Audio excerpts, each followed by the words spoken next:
Terima kasih bagi kalian yang telah mengklik video ini. Nama gue Ryu, and welcome to Red Room.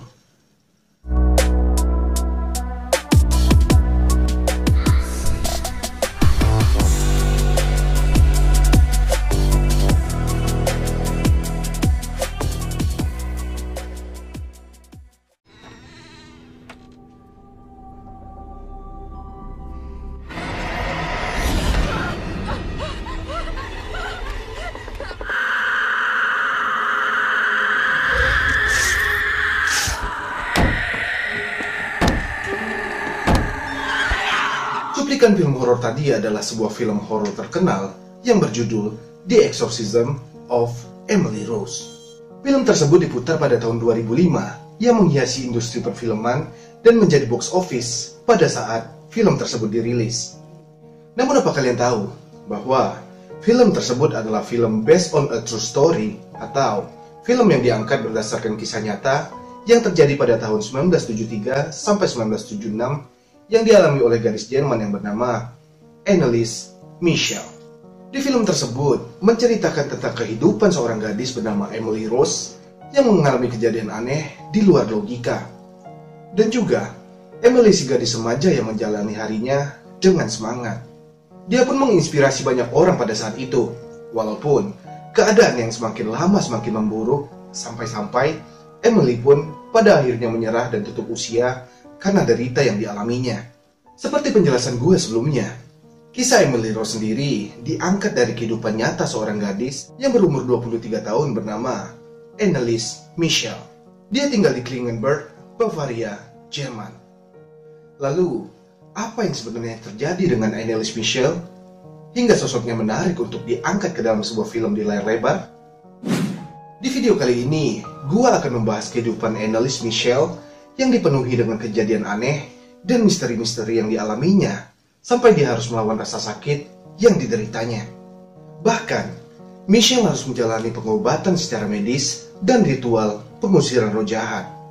Anneliese Michel lahir pada tanggal 21 September 1952 di kota kecil yang bernama Klingenberg, Bavaria, Jerman Barat.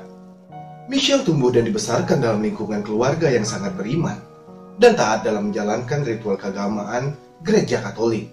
Michel melalui masa kecilnya seperti kebanyakan anak-anak biasa lainnya. Dia menjalankan kehidupannya yang penuh riang dan juga keceriaan. September 1968, kehidupan Anneliese mulai berubah ketika usianya beranjak 16 tahun. Ia sedang berada di sekolah dan belajar bersama teman-temannya. Tiba-tiba, dia mulai merasakan tubuhnya kejang-kejang dan tidak sadarkan diri. Tidak berhenti sampai di situ. Pada malam harinya, Anneliese merasakan ada yang menekan dadanya dan menjepitnya ketika ia sedang tidur. 11 bulan kemudian, pada bulan Agustus 1969, ia mengalami kejadian yang sama pada dirinya. Dia tidak hanya kejang-kejang dan tiba-tiba pingsan. Anneliese juga berteriak histeris dan berhalusinasi saat berdoa, dan itu terjadi di luar kesadarannya. Anneliese sendiri juga merasakan hal yang aneh sedang terjadi pada dirinya. Karena melihat keadaan Anneliese yang semakin lama semakin aneh, kedua orang tua khawatir pada putrinya dan membawa Anneliese ke sebuah rumah sakit yang ditangani langsung oleh dokter family yang bernama Dr. Vogt dan dokter neurologis yang bernama Dr. Luthi. Di rumah sakit, Anneliese menjalankan EEG dan juga pemindaian otak. Setelah diperiksa, dokter tidak menemukan penyakit apapun, baik di tubuh ataupun di kepala Anneliese. Sistem pada syaraf pusat juga terlihat normal. Dokter pun hanya memberikan obat antikonsulvan dan dilantin, yaitu obat anti kejang-kejang kepada Anneliese. Dokter juga menyarankan pada Anneliese untuk tetap mengecek kesehatannya dan perawatan secara berkala, sampai gejala aneh yang dialami Anneliese dapat teratasi. Anneliese pun mulai melanjutkan pendidikannya yang sempat tertunda. Di tahun 1970, Anneliese dinyatakan lulus dari sekolahnya dengan meraih prestasi yang baik. Lalu, pada musim semi tahun 1973, saat dia memasuki usia 21 tahun, Anneliese kembali menunjukkan gejala-gejala aneh, bahkan lebih buruk dari perilaku sebelumnya, serta gangguan-gangguan yang membuat hatinya merasa tidak tenang. Annelies mendengar suara ketukan di kamar tidurnya. Adik perempuan Annelies juga mendengarkan suara yang sama. Yang lebih mengkhawatirkan dan menakutkan baginya adalah Annelies mendengar seseorang berbisik di telinganya.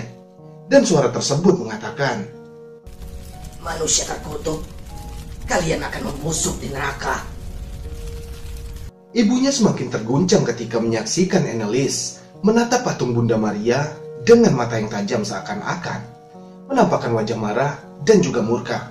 Sambil menatap patung tersebut, mata Annelies semakin lama semakin hitam pekat, dan juga kuku tangannya berubah menjadi kuku cakar yang panjang dan tajam.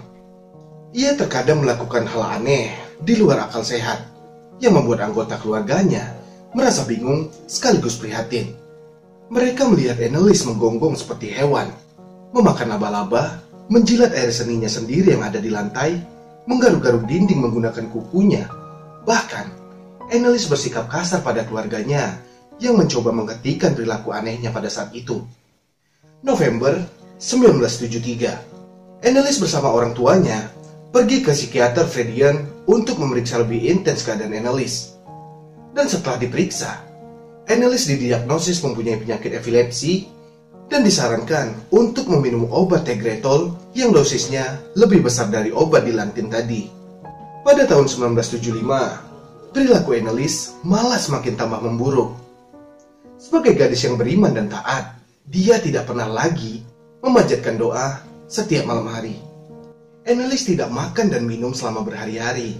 Dia juga menghancurkan semua relik suci seperti rosario, salib, dan simbol keagamaan di dalam rumahnya. Annelies juga pernah melempar adiknya, layaknya seperti boneka mainan. Dan dia juga menghancurkan apel dalam genggamannya. Annelies selalu ditemukan dalam keadaan aneh dan misterius. Dia tertawa, menangis, dan tertidur di kolong tempat tidurnya. Hal ini membuat kerabat dari orang tua Annelies merasa prihatin dan menyarankan untuk mengadakan ritual exorcism atau ritual pengusiran roh jahat dalam tubuh Annelies. 24 September 1975, ritual pengusiran setan pertama kali dilakukan. Ritual tersebut dilakukan oleh Pastor Renz dan juga Pastor Al. Dan setiap ritual pengusiran setan dalam tubuh Annelies akan dilakukan rekaman audio. Gue akan memutar beberapa klip dari rekaman saat ritual pengusiran setan di tubuh Annelies. Tapi, potongan rekaman audio ini mungkin sangat disturbing untuk kalian dengar. Ich hab verrichtet, so dass ich in dem Wald drin bin. Ich trag dir die Rotznase noch so lang, bis es leer wird. So blöde Weib. Für uns geht's kein Zurück. Nie! In alle Ewigkeit! Dan saat proses pengusiran iblis tersebut, Annelies menyebut 6 iblis yang bersarang di tubuhnya. Der ich, der Judas, und der Nero, der Kain und der Hitler. 5 Stimmen. Das ist der 6. Oh, den haben wir gelogen. Annelies juga menyebut Valentin Fleischmann sebagai salah satu iblis dalam tubuhnya. Fleischmann adalah seorang pendeta di tahun 1500-an yang dibuang oleh gereja karena perilaku buruknya. Pada bulan Mei, kondisi Annelies menjadi lebih buruk. Dia membenturkan kepalanya ke dinding dan menggigit dirinya sendiri hingga berdarah. Hingga keluarganya dengan terpaksa harus mengikat tubuh Annelies untuk mencegah supaya dia tidak melukai dirinya sendiri. Meskipun pada saat itu Annelies sangat kurus dan lemah, dia masih menunjukkan kekuatan yang tidak seperti orang pada umumnya. Lalu pada bulan Juni, wajah Annelies pucat dan menyusut akibat iblis dalam tubuhnya menolak untuk makan dan minum berhari-hari. Serta badan Annelies mengalami demam yang sangat tinggi. Meskipun begitu, Pastor Alt dan Pastor Renz tetap melaksanakan ritual pengusiran setan. Di malam sebelum Annelies meninggal dunia, dia sempat mengatakan sesuatu pada ibunya. Dia mengatakan beberapa kalimat, dan kalimat tersebut berbunyi, "Mohon untuk pengampunan," dan "Ibu, aku takut." Kalimat itu adalah kalimat terakhir dari Annelies sebelum ia dinyatakan meninggal dunia pada tanggal 1 Juli 1976. Setelah polisi melakukan penyelidikan atas kasus kematian Anneliese dengan melakukan otopsi pada tubuhnya, polisi menyimpulkan bahwa kematian Anneliese disebabkan kekurangan gizi dan dehidrasi yang sangat hebat. Sebab, saat Anneliese meninggal dunia, berat tubuhnya tidak lebih dari 31 kg dan ditemukan ligamen di lututnya telah pecah. Yang lebih mengenaskan lagi adalah orang tua Anneliese dan kedua pastor ditunjuk polisi sebagai pelaku utama kematian Anneliese Michel karena dinyatakan lalai yang menyebabkan seseorang kehilangan nyawa. Saat proses eksorsisme atau ritual pengusiran roh jahat, pastor dan orang tua Anneliese tidak pernah konsultasi kepada pihak medis.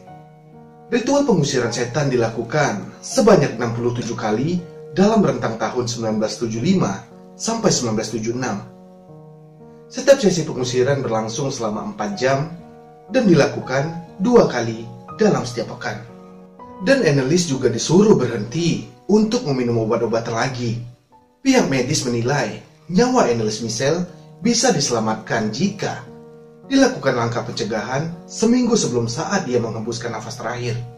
Mereka pun harus menerima hukuman dari pengadilan selama 3 tahun dengan masa percobaan selama 6 bulan. Sidang perdana kasus tewasnya Anneliese dimulai pada tanggal 30 Maret 1978. Persidangan berlangsung sengit karena terjadi 2 silang pendapat antara yang mempercayai fenomena kerasukan dan juga pihak yang tidak mempercayai fenomena tersebut. Namun, majelis hakim tetap memutuskan para terdakwa dinyatakan bersalah atas kelalaian yang menyebabkan kematian Anneliese Michel. Apa yang menimpa gadis malang yang dialami Anneliese Michel memang sangat tragis dan meninggalkan misteri. Dari berbagai sumber, keanehan yang menimpa kepada Anneliese adalah akibat dari tindakan sang ibu yang selalu mendorongnya untuk melakukan penembusan dosa atas perbuatan buruknya di masa lalu, yaitu melahirkan anak perempuan dari hasil hubungan gelapnya yang bernama Martha. 32 tahun setelah kematian Anneliese Michel, makam Anneliese masih dikunjungi oleh beberapa umat Katolik karena keberaniannya. Kisah kehidupan Anneliese sampai detik ini masih mengandung rasa penasaran publik, sehingga kisahnya diangkat dalam sebuah film yang berjudul Exorcism of Emily Rose. Dan itulah dia tadi misteri Anneliese Michel, korban ritual dari pengusiran roh jahat. Terima kasih bagi kalian yang telah menonton video ini sampai habis. Sampai bertemu di video selanjutnya. And see ya.